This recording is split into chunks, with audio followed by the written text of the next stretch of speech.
Tired of dealing with annoying flies, fruit flies, and gnats in your home? The Zevo Flying Insect Trap is your ultimate solution. Don't wait. Check out the link in the video description now to get your Zevo Flying Insect Trap on Amazon and enjoy a bug-free home today.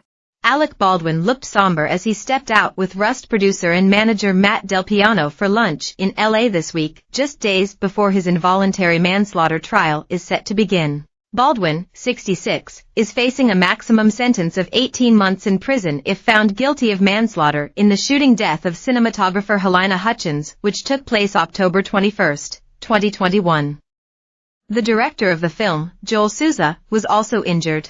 Alec has pleaded not guilty ahead of the July 9 trial, and has also denied that he pulled the trigger on the gun and denied that it was his responsibility to make sure the gun was safe.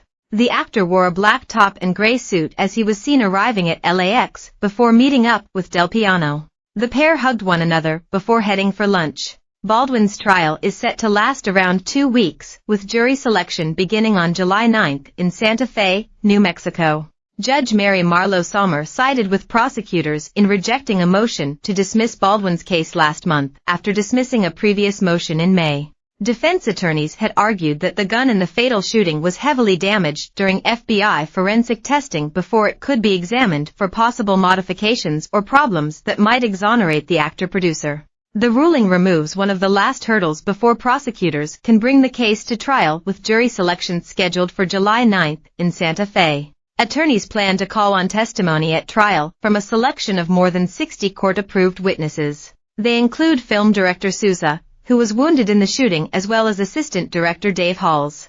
Halls earlier pleaded no contest to negligent use of a deadly weapon, and an array of first responders, investigators, firearms experts, and close-range witnesses to the shooting.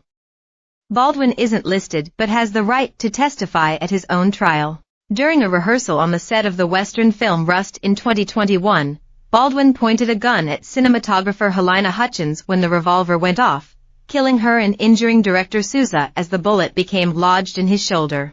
Baldwin has maintained that he pulled back the gun's hammer but not the trigger and has pleaded not guilty. The FBI conducted an accidental discharge test on the gun by striking it from several angles with a rawhide mallet, eventually breaking the gun. Prosecutors plan to present evidence at trial that they say shows the firearm could not have fired absent a pull of the trigger and was working properly before the shooting. Baldwin has twice been charged in Hutchison's death.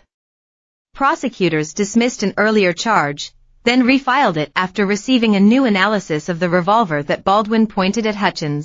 Rust armorer Hannah Gutierrez-Reed is serving an 18-month sentence on a conviction for involuntary manslaughter in the fatal shooting, as she appeals the jury verdict. It's likely the prosecutors will call her to testify at Baldwin's trial, despite her refusal to answer questions at a pre-trial interview and instead invoke her constitutional rights against self-incrimination under the Fifth Amendment.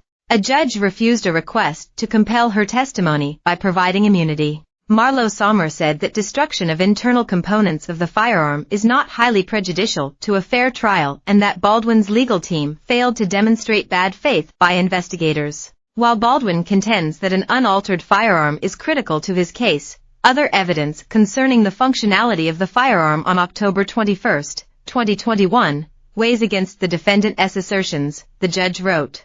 Sheriff's investigators initially sent the revolver to the FBI for routine testing, but when an FBI analyst heard Baldwin say in an ABC TV interview that he never pulled the trigger, the agency told local authorities they could conduct an accidental discharge test, though it might damage the gun.